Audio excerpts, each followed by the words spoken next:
Futbol in the off season, and he was lots of tricks and stuff like that. And he and I sat down and talked a little bit, like, okay, now we're not on the streets, let's reel it in. And yesterday in training, it was as good as I've seen him ever. And today he comes out and he picks up right where he was yesterday.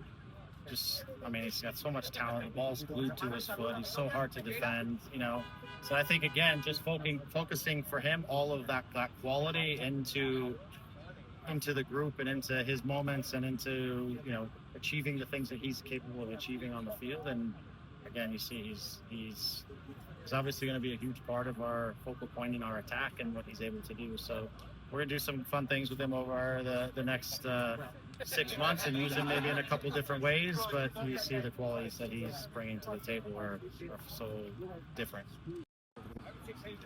Yeah, it's interesting. Last year when the goalkeepers came in, I had a vision for what it was going to look like, and John disrupted that vision, And I think in that position, I have a vision of it for this year, and I still think in like a lot of positions, it's still a competition, and we'll see how guys go.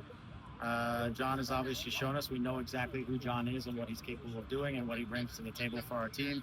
In the moments that Novak got opportunities last year, he looked really good as well. And so I think it's important that we allow them to compete for the position. And, we're obviously grateful for John, what he did for us last year. But like everybody, it's the start of a new season and it's a new competition, and they'll work through it over the course of preseason. They're very different types of goalkeepers. So it's important to see in this team which goalkeeper is giving the group what they need on any given day and inside of matches, And so last game John started, and this game Novak started. It's just because it's right now we don't have enough players that it looks like a first team. It looks very much like a first team and then a second group.